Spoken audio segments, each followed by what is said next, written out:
My guest tonight is a good old boy whose toughness on the field is simply unrivaled. Since being recruited as a seventh-string starting quarterback by the University of Southern Mississippi, Brett Lorenzo Favre went on to become one of the greatest quarterbacks the NFL has ever seen, retiring with records for pass attempts, completions, yards, and touchdowns.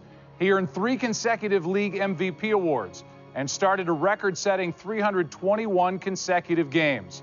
But before he was an 11-time Pro Bowler, did you know he got his first football uniform with helmet and shoulder pads when he was 1? Went 10 straight years as a young boy without missing 1 day of school, and completed his first pass in the NFL to himself. Tonight, we'll learn what makes this undeniable icon who he is. A man who once said, life deals you a lot of lessons. Some people learn from it, some people don't.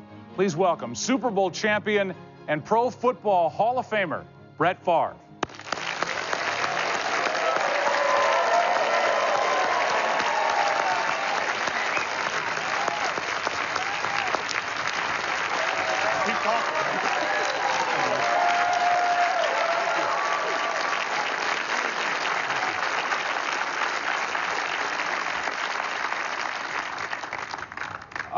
I guess the first question is, who are you and what have you done with Brett Favre? How about that look you got going right now? Well, I have to explain the beard. My daughter hates it. I hate it. Now, yeah, I've had stubble over the years, but not a beard. This is actually trimmed down, right? It's trimmed down a little bit because our 16-year-old daughter is a good volleyball player. She's got a 28-inch vertical. She broke her foot August 15th. And had 2 screws put in her foot, and that set her back. And so she's fighting her way back. She's done a good job, and she's this close to touching the rim, a 10-foot rim. So, and that's good. Yeah, that's really good. And I said, I'm not shaving or cutting my hair until you touch the rim. Now, this is a scaled-back version a little bit. So, for Joe, I had to trim it back, make it look a little more. You wouldn't have recognized me. Like, why is he interviewing a homeless guy? Right. I want to ask you about growing up. Your last name's spelled F-A-V-R-E, but it's Favre. You grew up in a town spelled K-I-L-N, but it's pronounced Kill. Kill, Mississippi, second of 4 kids, and this is a deep South situation for the Favre family. Tell us what life was like around the house. This is like bayou country. Bayou country, gumbo, the things that we ate is no different than what you would eat in New Orleans. We have Mardi Gras, just like New Orleans does. I could, without traffic, I could be at the Superdome in 50 minutes. So yeah, you know, growing up, we were avid Saints fans, and really the only thing we had to pull for was next year and Archie. Right. You know, after the first game, it was always, you know, next year I think we're gonna have a pretty good team. But we got Archie. So. Yeah, growing up in Deep South. I mean, this is like alligators and snakes and... We live right on the bayou. You walk out the front door of my parents' house, and literally 30 yards, you go down a hill, and there's a bayou. And we saw gators all the time. But that was the way we grew up. My dad was a football coach forever. Was he a tough love guy? Was he a love guy? Was he a tough love guy? No, he was tough. He was tough, and it's funny you asked that because just a couple of days ago I was talking to my daughter, the 16-year-old, and I tell her I love her every day. Yeah. But for me growing up, it was not so gooey. If my dad ever said, and I know he's obviously not here. I know he loved us. His way of showing it was a little different. I don't ever remember him saying, "Guys or boys, I love you." Had he said that, we would have admitted him. You know, right. Mom, something's wrong with Dad. He told us he loved us. Now, he never says that. And I'll tell you a funny story. We were sitting in our kitchen one time, and he's up there for whatever reason fixing the roof. And so we're sitting at the table, and we just hanging out, eating snacks or whatever, and there's a window right above the sink, and you could hear Dad up on the roof. And then all of a sudden you heard this loud crash. We hear boom, boom, and hear stuff breaking. All of a sudden you see Dad come right off the roof, head first. He goes right into the concrete. We run outside. Dad, you know, he's died. He went head first into the concrete. And this is my dad. It's like, "Dad, get your ass back in the house. I'm fine. His arm's broken. He's got blood coming down his head, you know. And, okay, Dad, sorry. You know, we just checking. And that's the way he, you know, it was like you just learned. There was not a whole lot of compassion. I almost cut my toe off one time riding a bicycle. It just so happens that day, this was summer, my dad was coaching summer league baseball. At the time, it was called American Legion. Sure. And we were going to a state tournament in Greenville, Mississippi, which is about a 4-hour drive. And so we were loading up the old station wagon, and I come hobbling into the kitchen, and blood's everywhere. And Mom puts my foot in the sink, and she starts washing. She's like, I think we need to take him to the hospital. He said, we ain't got time for that. Wrap it up. We got to go to Greenville. So, I mean, I nursed that thing for like 6 months, but he, you know, it was like, if that were to happen to me and my daughter today, or daughters or grandson, you know, I'm panicking. We're going to the hospital. Get the helicopter in, life flight. We're gonna, you know, there was no, you know, like, Dad, hey, how about a little compassion? No. No. What's going on in the house? Mom became a school teacher. Special education. Special education. In Mississippi, school teachers don't make a lot. They make more now than they did, but they don't make a lot. One of the lowest. And with the coaching, it didn't really add a whole lot financially. Again, we lived modestly. We all played sports.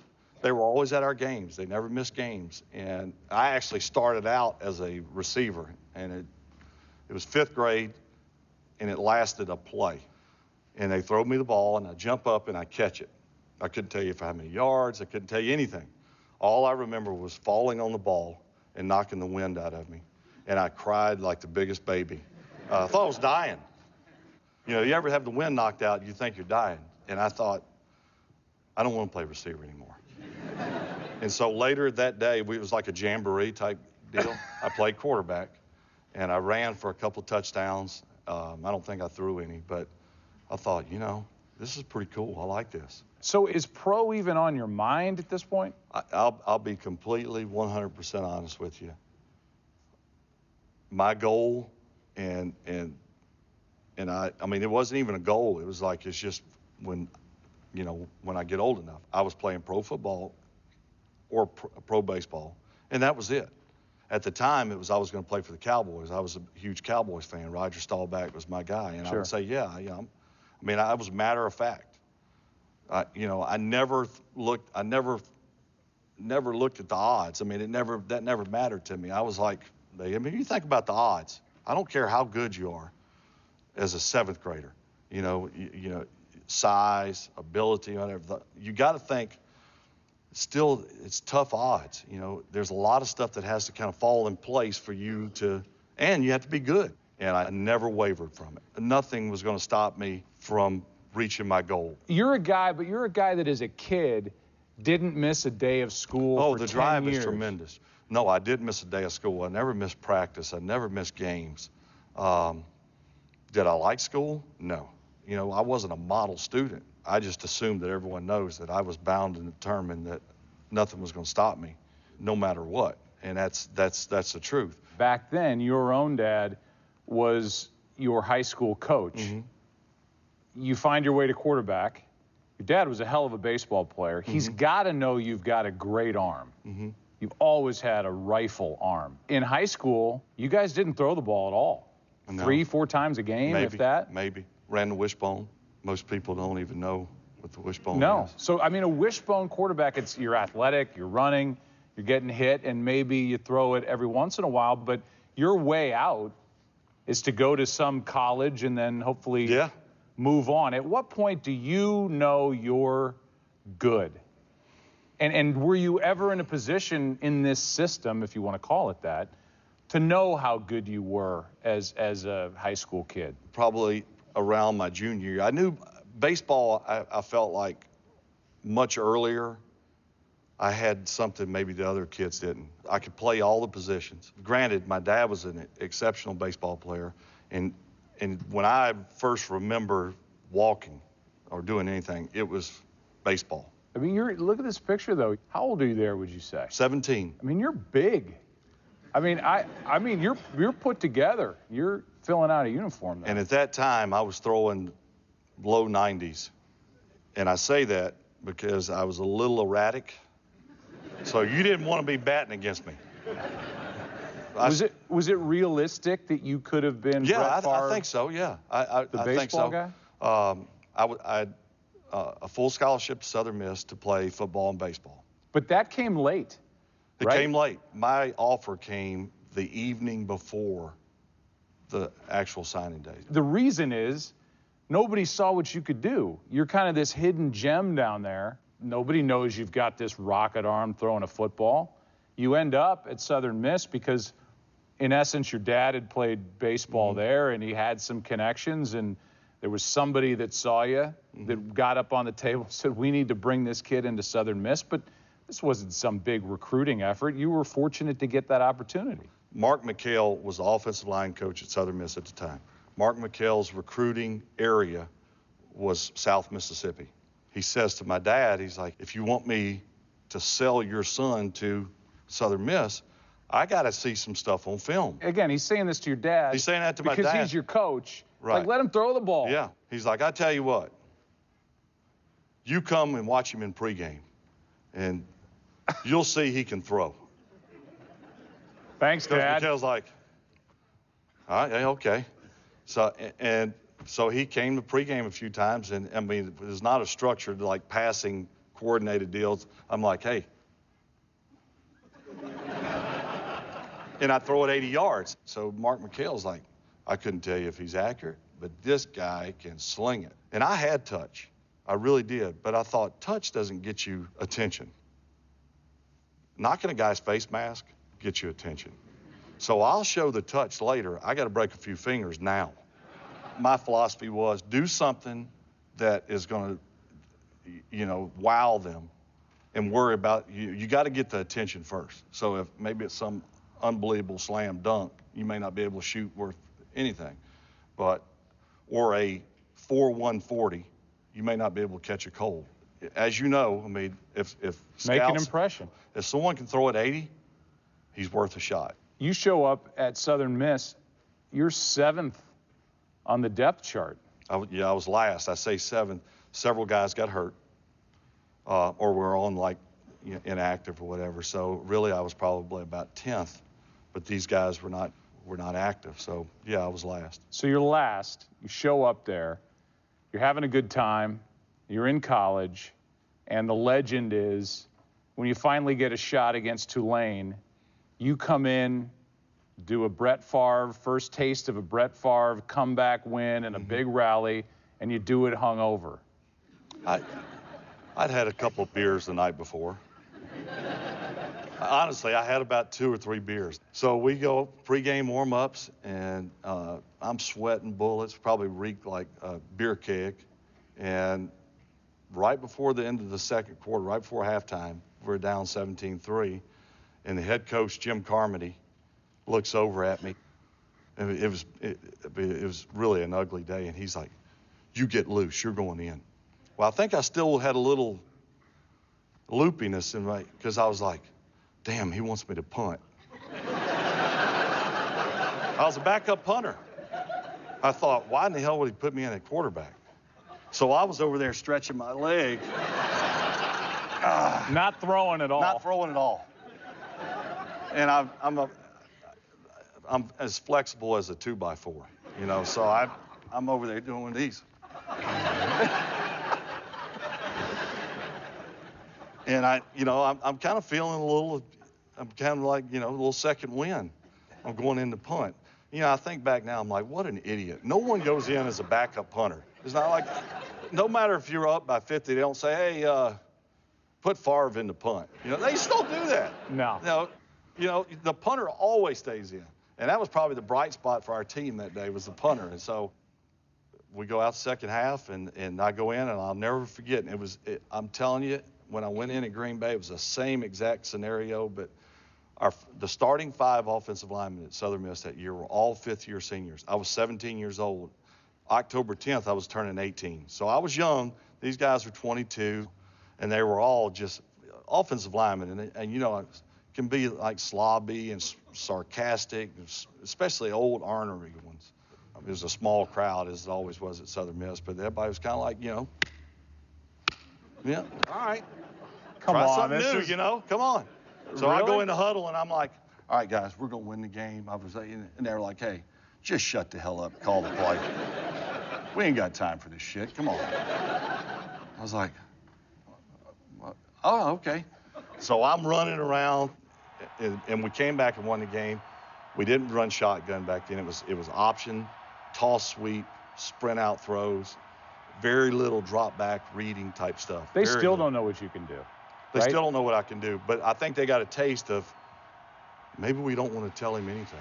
Maybe we just say, do whatever it is you do. And I really didn't know, but running the wishbone and the few times we threw, I knew I could throw it, and I could throw it from anywhere on the field. I was not fast, but I could get away from a lot of people. I just had a knack for buying time. And it was funny, the first pass in that game against Tulane was a 7-step drop. And I was not real keen on drops. You know, I was still kind of, okay. My drops were, you know. Right. Oh, there comes somebody, you know, one of those. That's the way I drop back. So the first 7, I just remember my coach, Jack White, we were watching film the next day, and he says, how many step drop was that? Is that supposed to be? And I was like, I think that's a 7-step drop. He said, how many did you take? And I said, hold on, back up, coach. 1, 2, 3, 4. I said, that was 9. And I completed the pass. So I thought, man, this is awesome. He goes, when I tell you to run a 7-step drop, run a 7-step drop. I'm like, what's the big deal? I said, I completed the pass. He probably thinking, I don't think this guy gets it. But that's something. But we can work with this, you know. Yeah, and that's something that was always kind of there with you, even in the NFL to some Absolutely. degree. I became the starter after that, and I looked at things a little differently.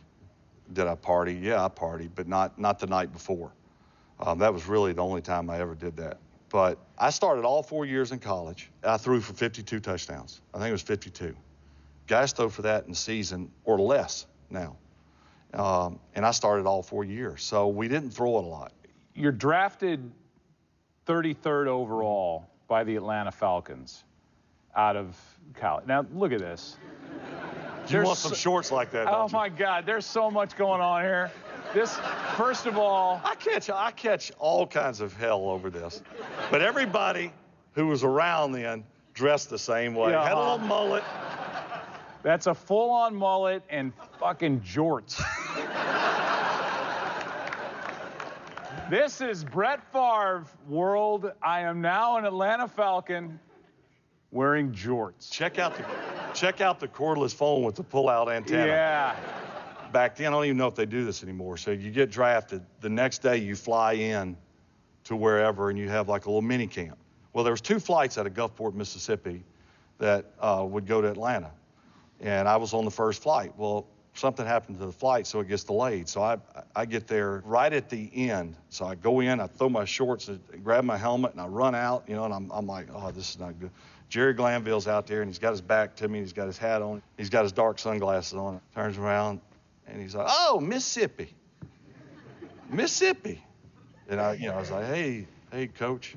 Call me Jerry. And he said, what school are you from, Mississippi? And I was like, Southern Miss. I'm thinking to myself, he should know that. Right, yeah. But I'm from Southern Miss. He said, oh, shit, we drafted the wrong guy. We wanted a guy from Mississippi State. And I kind of laughed, you know, like, I don't think he likes me. And what I hear is Ken Herrock, who was the GM, wanted me. Jerry Glanville did not. I don't think he wanted a guy from Mississippi State. I think he just didn't want you. Didn't want me. So he made life miserable for me that year. So I just kind of went into a shell and was like, the hell with it. You end up in Green Bay. You get traded. This guy named Ron Wolf wanted you when he was with the Jets, but he finally has a shot to get you. He said, hey, look, we're excited about having you. He said, I just want you to know we gave up a first-round pick for you. That's a lot. But we feel that strongly about doing it. And I couldn't be more excited about having you as our quarterback. I was drafted in the second round. I didn't play. And to be traded for a first-round pick is, I mean, you got to think that I didn't do anything but hurt myself this year. And to think that I would get traded for a first-round pick is like, are you kidding me? So I knew this was a wonderful opportunity.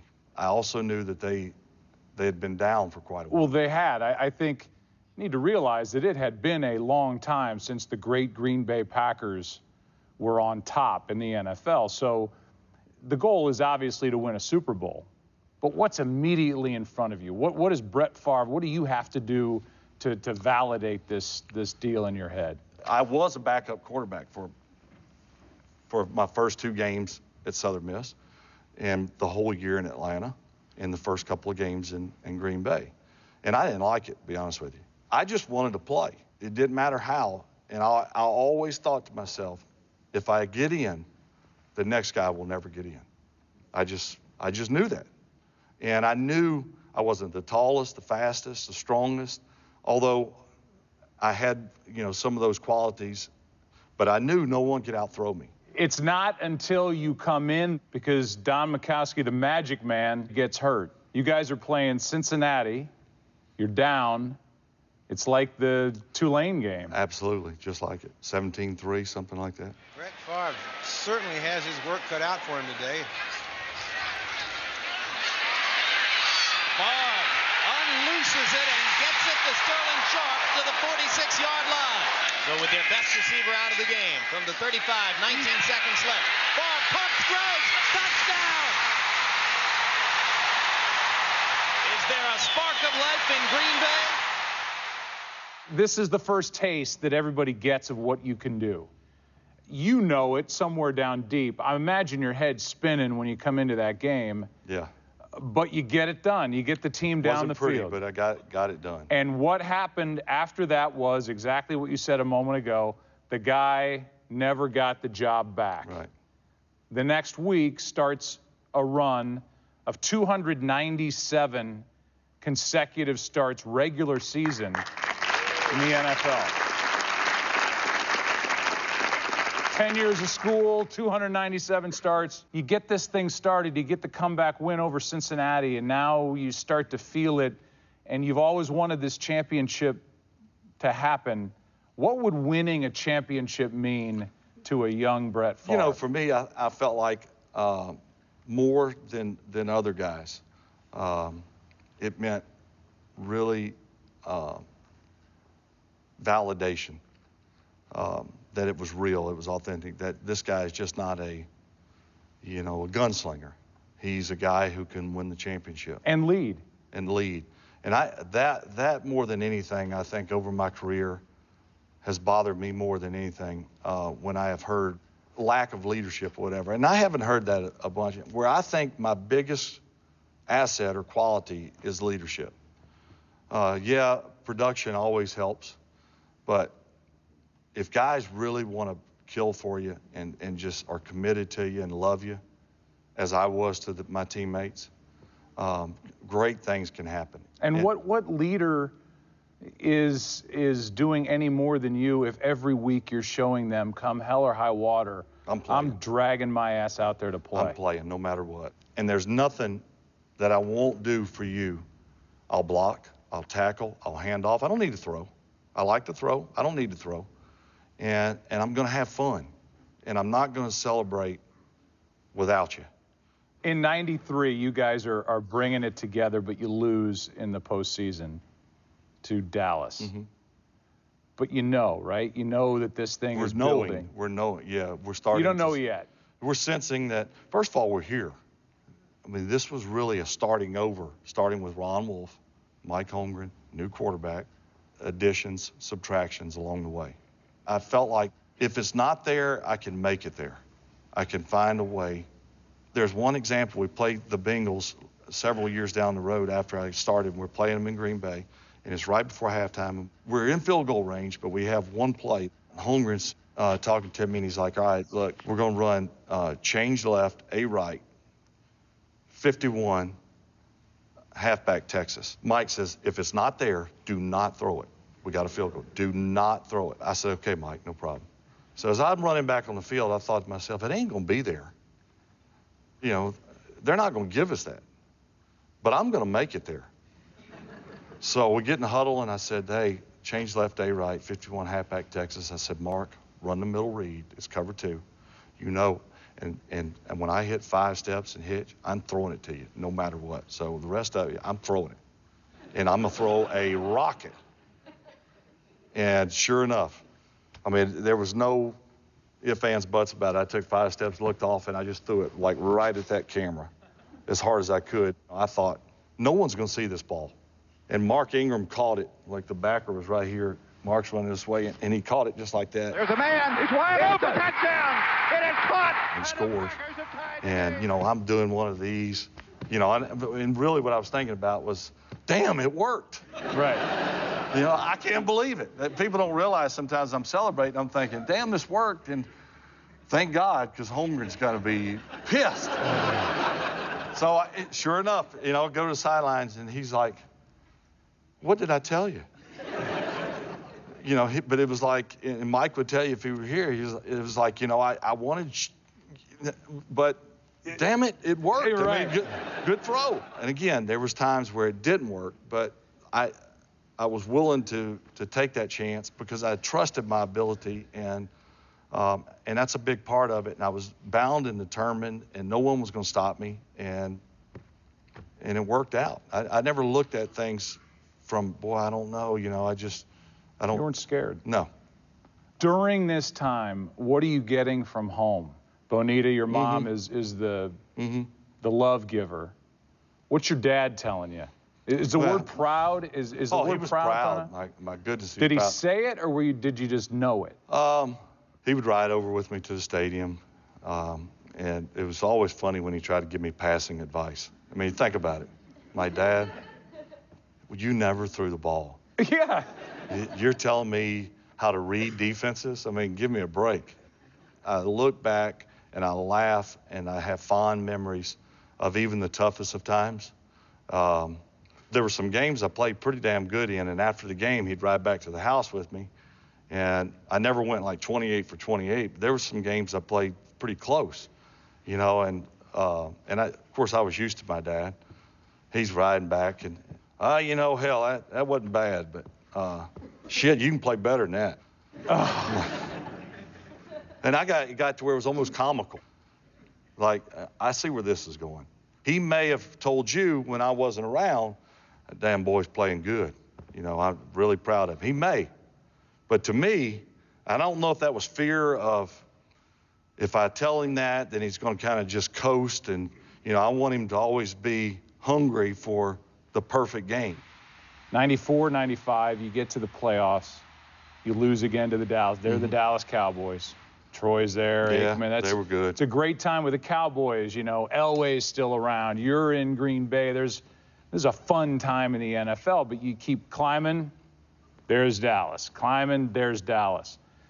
At some point here, you hurt your ankle, and you have off-season surgery after 95. And what ensues is a seizure after the surgery, and then it becomes known to the world that you have a Vicodin addiction.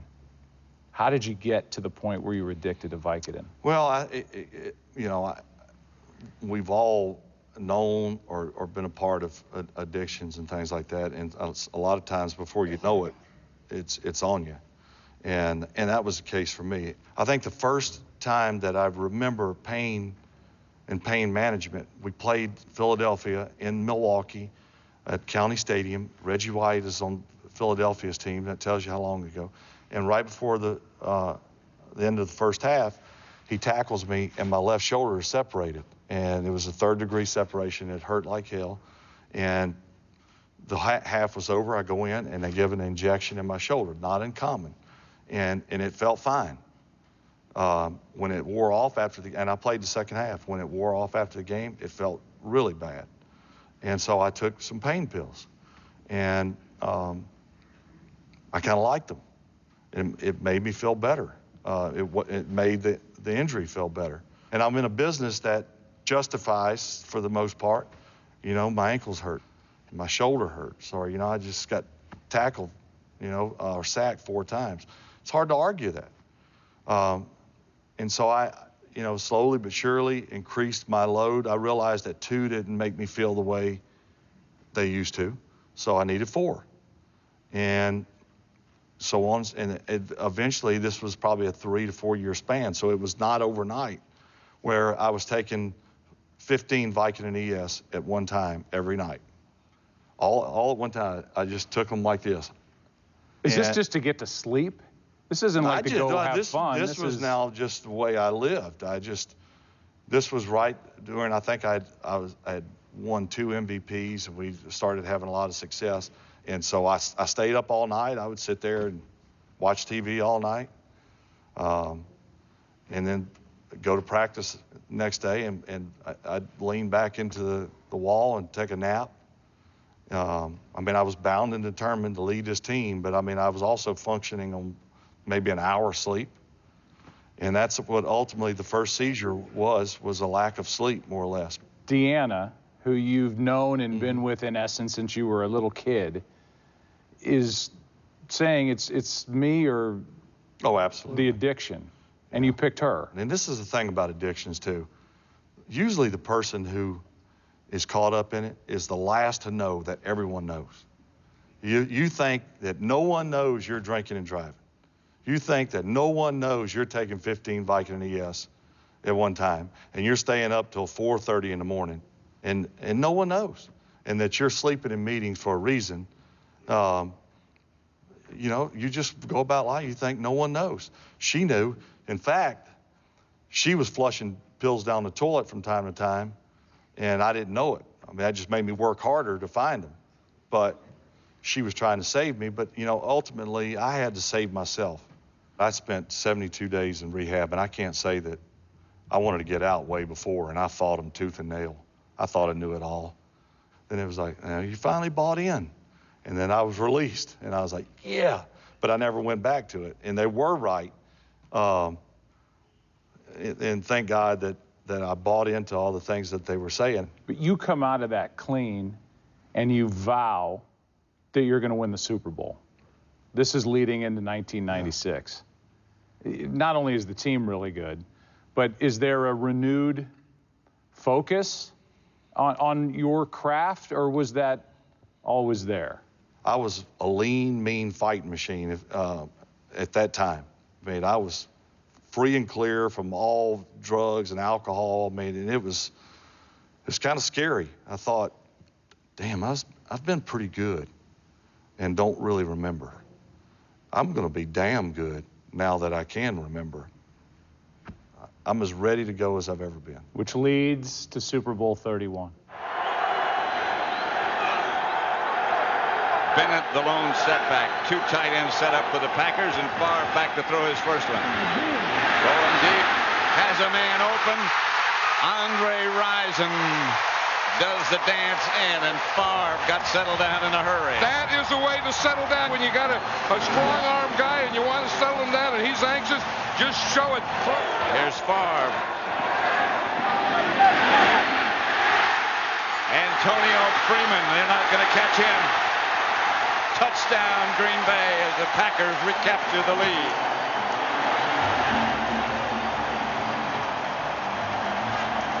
And this is what it's all about.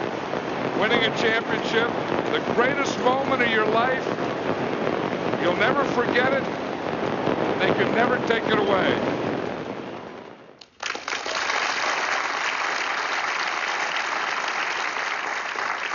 What did old Irv say to you after that one?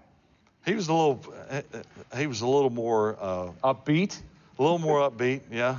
And I've seen clips of the game where they show him up in the stands, and that says the story. I mean, he was tickled pink. But look at this face of this kid. I mean, he looked like a kid. You might as well be running off the field in Kill, Mississippi. I mean, what does this mean to you? This kid that gets drafted, and the coach says, we got the wrong guy. You get traded.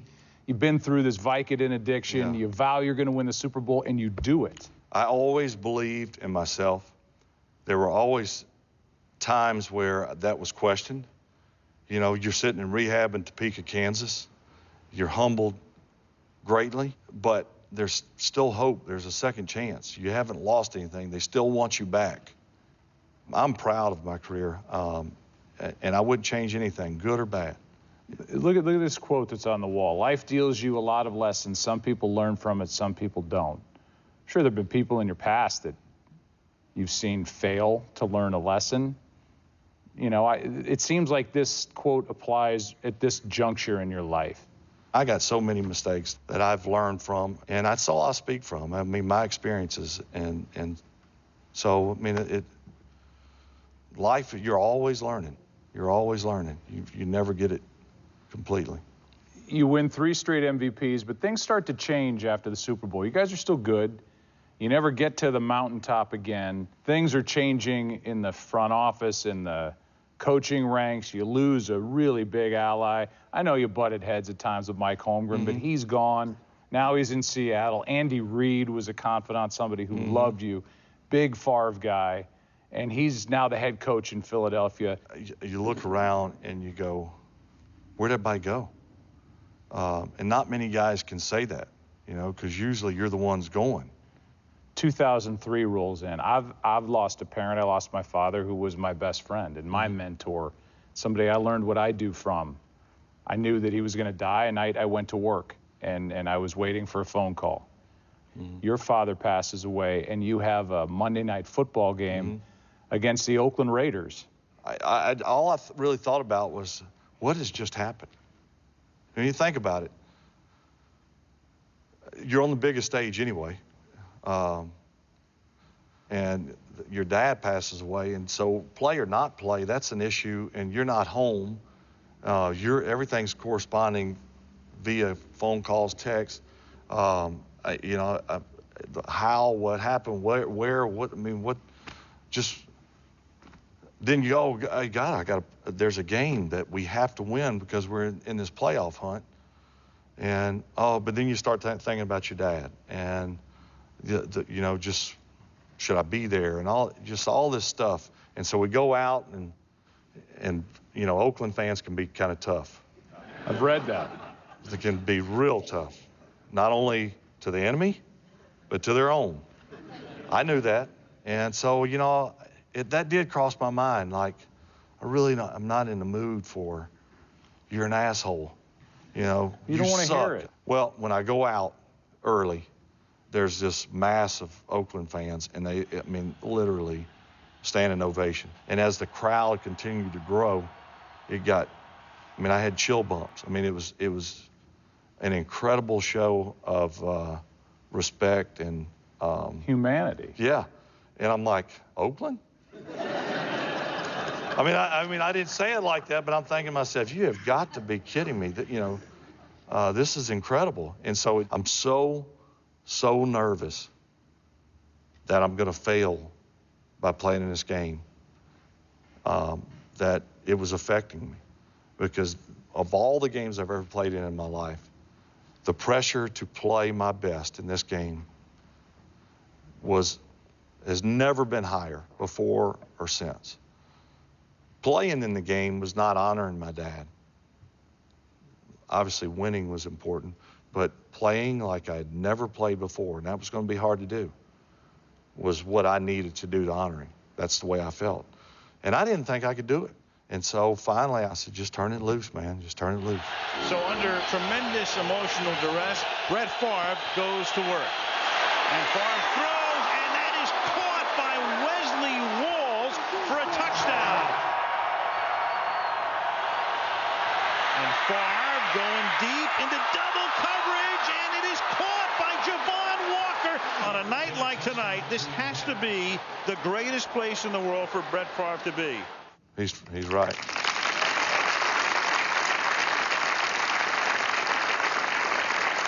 $399 yards, 4 touchdowns. It's one of the great shows put on by a professional athlete that I can remember. You know, I think everyone would have gave me a pass. Like, you know, if you don't want to play in this game, Brett, it's okay. We get that, man. I mean, you play bad. people would have given you a pass. Like, you know, what do you expect? His dad just died. I mean, but I didn't want that. That's not good enough. So I was settling for one thing and one thing only. Play the best you have ever played. And no ifs, ands, buts about it. And I did not know if I could do it. I really did. But you played that way for him. Absolutely. Absolutely. 2005, Ted Thompson had been in the Packer organization, went up to Seattle. Now he's back as GM. And 3 months after he's back, he drafts Aaron Rodgers in the first round. The heir apparent is now lurking. 2007 happens, your last year in Green Bay. You say, I'm done, but you weren't done. Thankfully, because you had a lot of great things still left to do. Of all the seasons I played in Green Bay, I played 16. It's the best I ever played. I don't even know statistically how it ranks, but it was the best I played considering all the circumstances. And we came close. And that was a painful pill to swallow. At the time, I was not committed to coming back to play, but that didn't mean I was retired or what. I don't want to think about football. Don't ask me, don't. The last thing I want to think is about that game or anything about it. But Mike, and I don't blame him, but, you know, he slowly but surely, what are you going to do? You think you're going to come back? You're getting pressed. It basically got to a point where I said, you know, if you want to know right now if I'm committed to this team, to coming back and playing, I'm going to tell you no, I'm not. And the next thing I know, I was on a plane the next day for a press conference. As much as I've thought about what I would say and how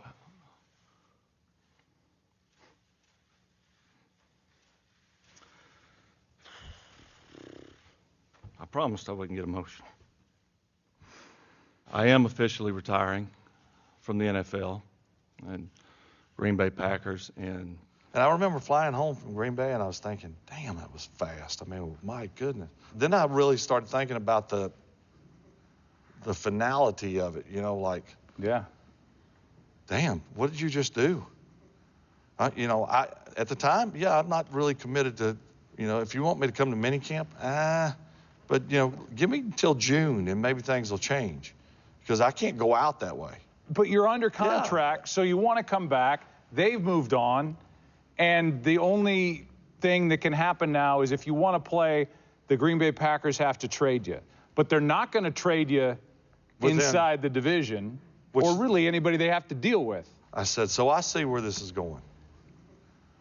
I am not good enough to play for you, but I'm too good to play against you. At this point, it was about proving them wrong and getting back, you know, some revenge. You know, I don't know. But that's human. I don't know what else to say. I mean, it's not a big surprise. And I said, I'll go to Tampa Bay. And they said, why would you do that? And I said, I'll tell you why. 4th game of the year, Tampa Bay plays Green Bay, and I'm going to kick your ass. That's exactly what I said. That's fascinating. So how long after you say, I'll take Tampa Bay, do they go, congratulations, you're a Jet? I was a Jet. You have a kind of a stopping off point or a means to an end, in essence, with the Jets. It's a new system. You're learning new stuff. And played well. And you played well. You proved to everybody that you could still play, especially the Minnesota Vikings. Now you're a free agent. Had you kind of retired again? Now, again, this is human nature, but I felt like I let Green Bay off the hook if I just retired. Okay, so now we're going to get into the psychology of the fan. Yeah. You end up signing with Minnesota, a divisional rival. 2 northern teams, the hated Vikings, the hated Packers. Now you're on the other side of that rivalry. You gave 16 years of your life dragging yourself out there, won a Super Bowl championship for Green Bay when they hadn't won one in a long time. You signed with the Minnesota Vikings, and they are burning Brett Favre jerseys. Green Bay fans are really angry. I mean, really angry. A funeral procession for Brett Favre, which left the Lambeau Field parking lot, went by his steakhouse, and then ended up at Tom, Dick, and Harry's. We needed 3 hearses because one to carry Brett's body, one to carry Brett's ego, and another to carry Brett away from here in case he changed his mind and decided he didn't want to be dead after all. Are you aware of how crazy that was? A little bit. You know that's going on. Yeah. And on your schedule, because they're a divisional rival, you've got them twice. Yeah. First game's in Minnesota. You played great. I know you were nervous going into that game. Nervous was an understatement. I played better than great. I thought, now, it's over and done with. Going to Lambeau, sure, I want to win, but I'm over the butterflies. Were you? Hell no, I wasn't.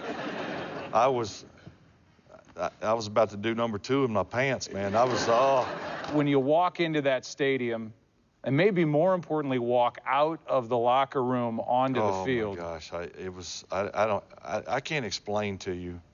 I'd never walked out of that tunnel. I'd never walked into that locker room, the visitors' locker room. I mean, I knew I was a Viking now at this point, but it kind of was like just a big smack in the face, and like, this is what you left behind, you know, and this is what it's like on the other side. I always knew it was tough to play in Lambeau, and it was always nice to be on the home side. And you know, I can honestly say I never really wondered what it would be like to come out of that tunnel, because I kind of like going out of the other tunnel better.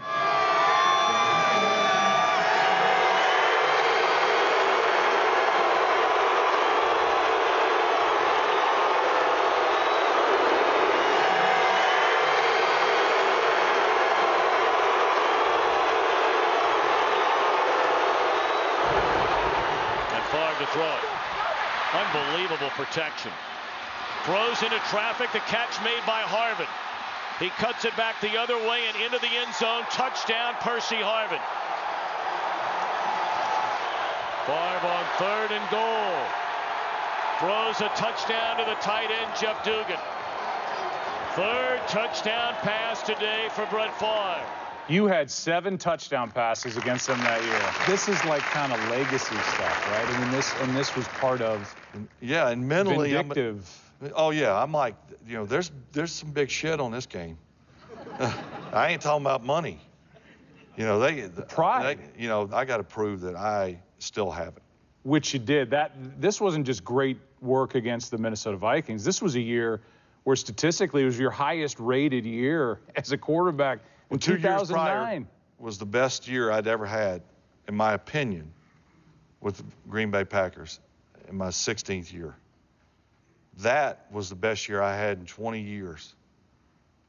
And I'm not, you know, I don't know statistically how it ranks. It ranks as the best. Overall, just everything. It was damn good. And you came that close to going to the Super Bowl. You lose to the Saints in the NFC Championship game. You know, and it was a game. It was a hell of a game. I mean, if I was watching from the outside, I would say, my goodness, I got to take a nap. I got to do that game. That's one of the best games I've ever covered. It's a hell of a game, and it was pretty obvious that the message to that defense was knock Brett Favre out of this game. But your ass ain't knocking me out. They came close. You know, Deanna, after that game, she was at the game, and she said, I think they were trying to hurt you, knock you out. Well, I mean, in football, aren't they always? But her tone was different. Come to find out, there was more to it than that. There was a bounty on you for that defense from New Orleans. You retire after another year, 2011. You're out. When I left the Saints game and flew back that night, I thought on that plane the whole way, you'll never have this opportunity again. And I just kind of let it go. And when Hutch and Ryan Longwell and Jared Allen came down, that was his teammates came down to his home. Ziggy's plane. And basically recruited you and begged you to come back. And the things that they said, I had thought about. Did I want to endure the hits? And I never told anybody at the time. I finally started feeling them, and they stuck with me. You know, for the longest, I think people, include myself, thought I was invincible. And it seemed like, damn, we can't hurt this guy. The last couple of years, they hurt.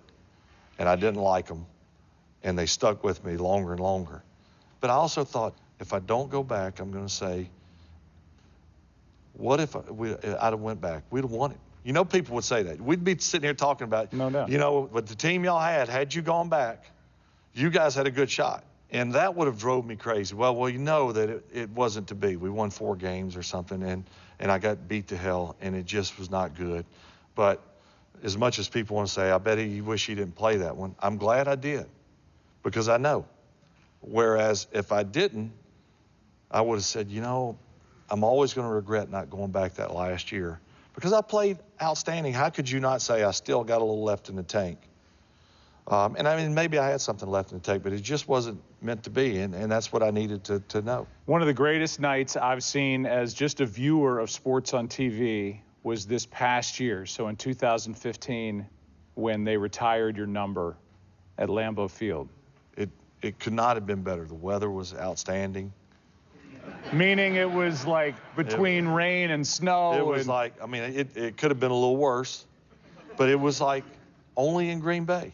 When I walked out on the field, and there's 70,000, if you were out there, I mean, if you watched from TV, you had to say, damn, that's pretty special. It was phenomenal. But if you were there, it was impossible to not feel the emotion. The fans, typical Green Bay fans, man, they showed up. There's got to be immense peace in that for you at the end of this long. Absolutely. It's a big relief. But I think it's all said and done, it makes the reunion even more special. You know, it's an imperfect career, just like an imperfect life. But I'm proud of the things I've done and where I am in my life, and I'm okay with that. That's good enough. But it's like, you know, that little kid from southern Mississippi and in the deep South who defied all the odds and not only made it. Are you kidding me? I'm Hall of Fame. I've owned every passing record, not only good, but bad there is to own. And I take pride in both. Are you kidding me? Who ran the wishbone? But hey, it can happen. You always seem to be at your best when there was a lot of noise around you, things going on in your life. And yet, since you've walked away, we haven't seen a lot of you. We usually end this show by saying what's next. By way of saying what's next, the family stuff I get. Are we going to see more of Brett Favre going forward? Well, I'm at a point in my life where I know some of you probably say, well, I see his face on commercials all the time.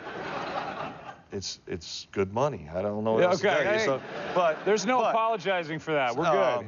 It's. I would love to coach. I think I could do a really good job. You're coaching kids. I coached high school kids for 2 years. Would you won a state championship. I don't know if I'd coach pros. I don't think I would. I really feel like not all, but most listen at the high school level. And you're getting them before they're corrupted, if that makes sense. They're not making money. They're not trying to get commercials. They're not trying to, they don't think, you know, some think they know it all, but you're getting them raw. And I really felt like I did it. You know, people say, I bet those kids loved it. After about the second day, I'll be honest with you, they were like, Coach is an asshole. I chewed their ass. But I also built them up. And I'm going to tell you the truth. When you play well, you play well. When you could have played better, I'm going to tell you. And I'll put my arm around you and tell you I'm extremely proud of you. So that's you know. That's the mix of Irv and Bonita, right? That's you can do better. And well, let me absolutely. put my arm around you and tell you I love you.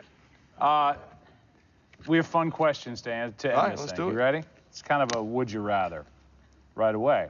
Would you rather walk across the country or kayak across the ocean? Walk across the country. I like my feet on solid ground. You don't want to be in a kayak? Not across the ocean, I don't. I'm with you. Would you rather have a rewind button or a pause button on your life? Probably pause. You know. In life now. You know what I mean? Like, I could see you, if you could pause life in the NFL and you could stop it and you could evaluate. Yeah, I know. You know, and there's a lot of ways you can answer that question, and a lot of ways you can analyze it. If you change one thing, you disrupt so many others. You know, maybe by going back and changing one thing, your kids are not born, or you don't know. As much as I would like to have some things changed, There's others that absolutely 100% I would want changed, and that they may interfere. Last question, and then we'll say goodbye. What scares you? What keeps you up at night? No matter what you do, you can eat great, you can exercise, you can take all the vitamins you want, but you get old, and it's been a pretty good run, you know. Unfortunately, it's got to end someday, you know. But that's kind of what I don't know if it scares me, but it's just kind of lurking.